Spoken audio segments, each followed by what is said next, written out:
Hey everybody, and welcome to the latest episode of HeroesTrek with me, your host, Cimmeria. It's nice to see everyone once again, and I'm looking out the window. It's a little cloudy, but hey, it's bright inside here, and probably through this YouTube video to you as well. We're going to talk about a great book today, because I try to bring the best books to you from my experience and my humble opinion, of course.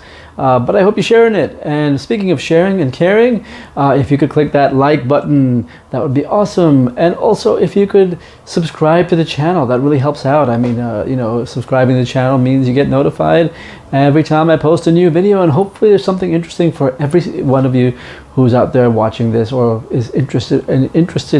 Interest is piqued by the thumbnail that you see when you search for different videos. So one more thing I wanted to bring up as well, and that is that you can always tweet up there. It's at HeroesTrek, and I'd love to hear your tweets and comments about the video that we're going to do today and all the videos that we've done or I've done. Below also, if you could leave a comment below, that would be awesome, because there's nothing I like better than interacting with fellow fans. While we're stuck in our homes or quarantined due to all this craziness, and by the way, I hope you all are safe, it's good to comment and talk to each other and enjoy the things in life, and it makes you appreciate everything and everybody around you. So I appreciate you, and it would be great to hear from you so that I can have a conversation about comics, my favorite topic. So what book are we talking about today? Let's think about it. Today I want to talk about a paperback which just came out from Marvel Comics, and that paperback is, of course, Conan the Barbarian. It's Conan the Barbarian. It is The Life and Death of Conan, Book 2. Of course, this is not Part 1. Part 1 came out in a paperback a few months ago, and that contains the first 6 issues. This contains the back end of the story, the last 6 issues. But you could really pick this up and really, it brings you up to speed, as to what's going on. You won't be dropped in here and say, oh my gosh, what's going on? I have no idea. I can't figure it out.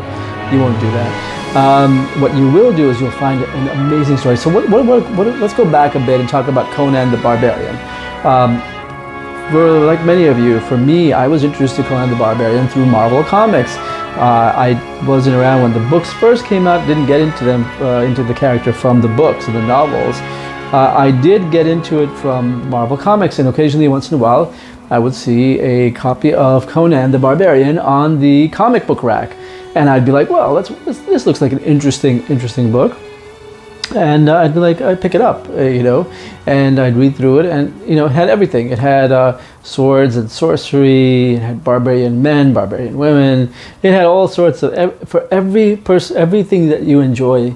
It had superheroic action, it was brutal, it had stories and morals to the stories. It was just really well put together.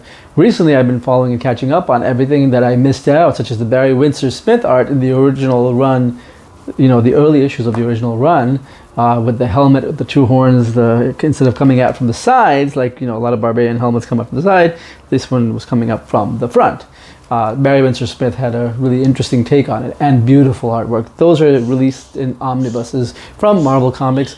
You can check those out as well. They're really worth a read, and they hold up really well. They're timeless, and the reason they're timeless is because there are no modern trappings, right? I mean, there's no cell phones that look like bricks, like from the 80s or anything like that. This is happening in a time long ago, and so because of that, it gives a sense of timelessness for the stories themselves. This particular one is the latest version. The Conan rights have jumped back and forth. Originally published by Marvel Comics, and that's a great story about Roy Thomas and how he got in and got the license for Marvel and so on.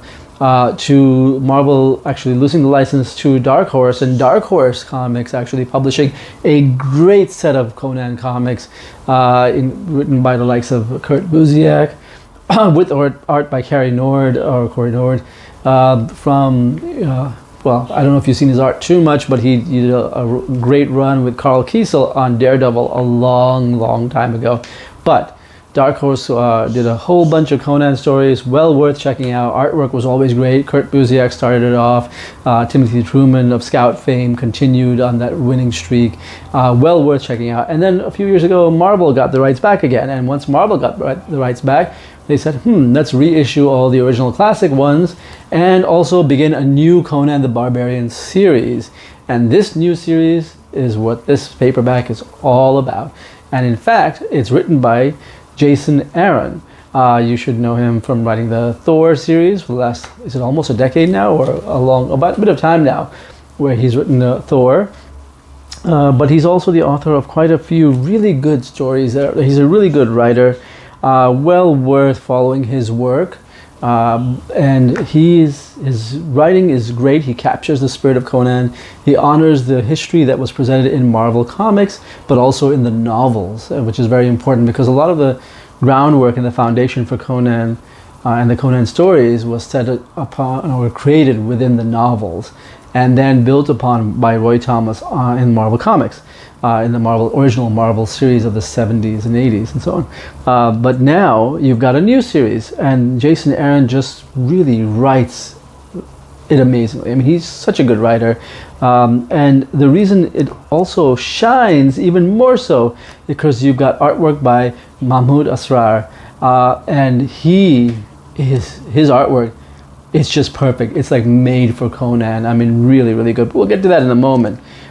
First of all, let's take a look. This is a standard size Marvel trade paperback. It's kind of thin, right? You look at it, and Marvel trade paperbacks tend to be a little on the thin side. But that's because the paper is that glossy paper, and it's quite thin actually. So this is one of those books where you could mess it up really easily, the spine as well as the paper ripping and so on. So you want to be careful of that. But these paperbacks are nice, slim, thin paperbacks. I'm hoping that they collect the entire 12-issue run in a deluxe hardcover, oversized hardcover, book, because the artwork would really look amazing there. It looks amazing on this smaller page. It would look even better on a bigger, more wider canvas. Yeah, that's it. So, what is this about? Well, Conan is dead. Long live Conan. What does that mean? The life and death of Conan concludes.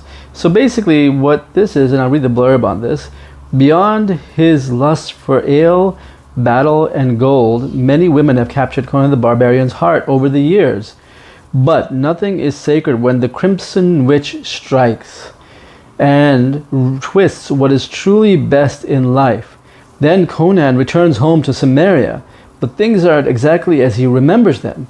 Is he that out of touch, or is he falling into the trap of the wizard Thoth-Amon? Now, Thoth-Amon is one of those villains from the original 70s series, really, and probably the novels as well. But really, it's good to see that villain back. Crimson Witch is basically a new villain, or a villainess. Beasts from the past rear their fearsome heads, and the barbarian meets his ultimate fate. Oh my God! But what lies beyond? Could it be Crom? Crom is, of course, the god that Conan takes the name of every time he's in a pickle or in trouble. By Crom. I remember that when I was a kid too. Plastic sword. By Crom, the barbarian has arrived. That kind of stuff. Yeah, it was better when I was a kid. Conan comes face to face with his god, but Crom does not care for the fate of any mortal, unless that mortal forces him to prepare for the literal battle of a lifetime. And again, this collects issues 7 to 12 of the floppies, and it is a wonderful conclusion to the story.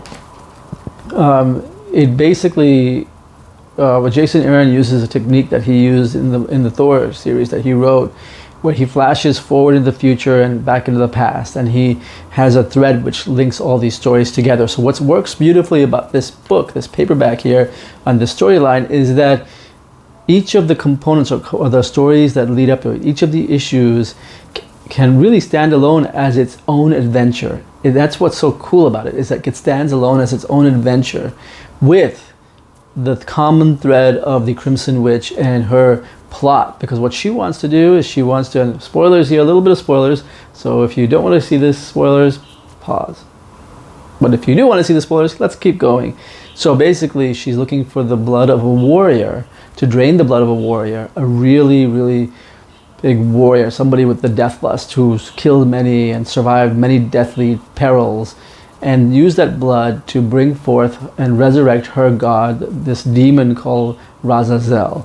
That's the basic gist of it. And that's why she has not found anyone like Conan the Barbarian, who of course has many times over risked his life, laughed in the face of death, and by Crom has survived numerous attempts on his life, right? So that's what basically the storyline is about. There are many different characters, and the beauty of this is that you have kind of the wanderer, right? Conan wandering around, Hyperborea, the old lands, wandering around, and it's the characters that he comes across and meets that actually pull forth and bring forth these stories, and Conan becomes a part of that story, of the tapestry of that story, which is really nice. So this actually begins with a bang. I mean, really, really. By the way, Esad, I'm sorry if I mispronounced it, Esad Ribic does the covers for not only the paperback, but each of the issues within. And it is, the first story, as we were talking about, going through it here, it ranges in different points in Conan's life. So you see Conan either when he's first starting off, to the point where he's a little well established, or after the tragic events of his first love, Belit. It was a woman who was a pirate of the seas. I just leave it as that. Go look up the back issues from Marvel Comics to find out the true story of that, or the story behind it. It's really well worth the read.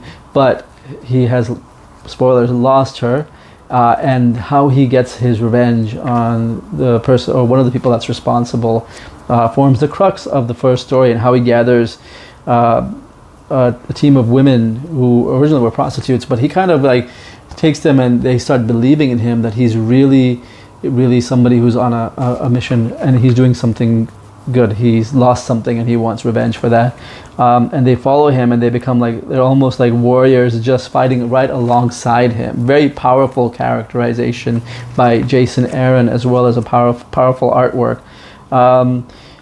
And it goes on from that point to flashing to when Conan returns to his his village, Cimmeria, or goes back to Cimmeria.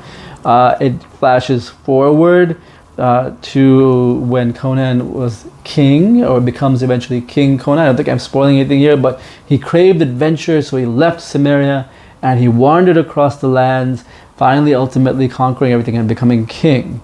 And so that's why you hear the term King Conan at times.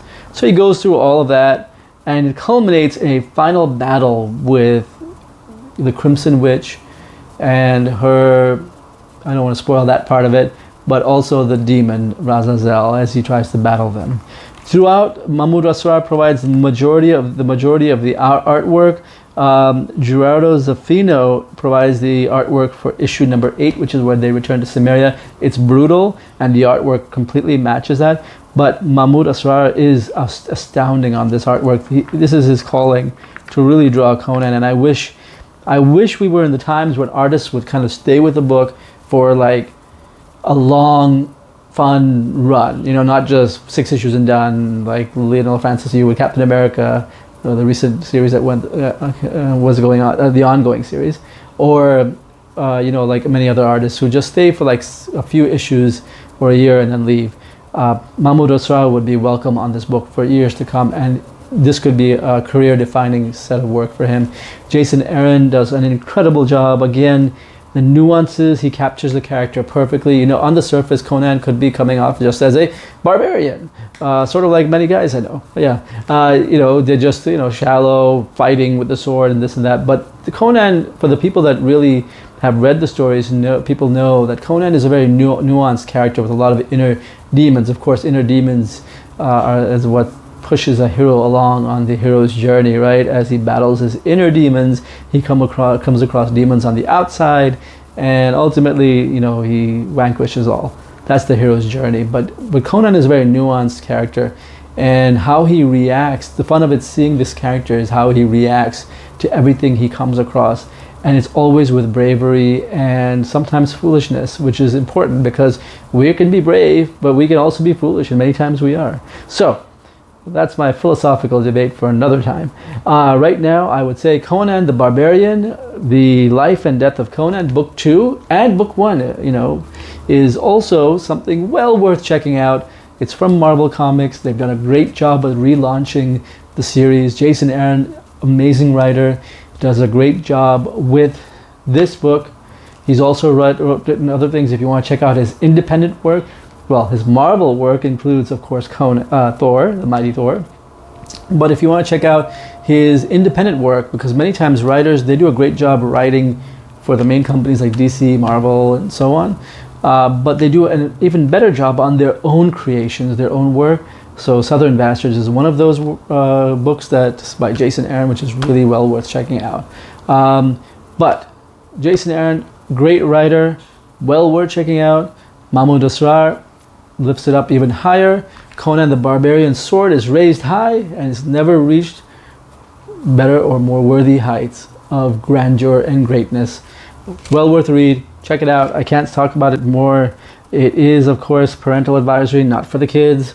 And this paperback retails for $17.99. So well worth checking out. Take a look at it.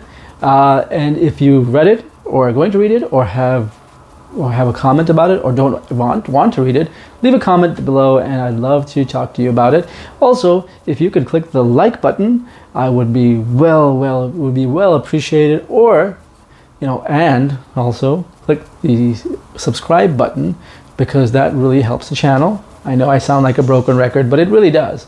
Especially new channels are trying to get off the ground, like mine.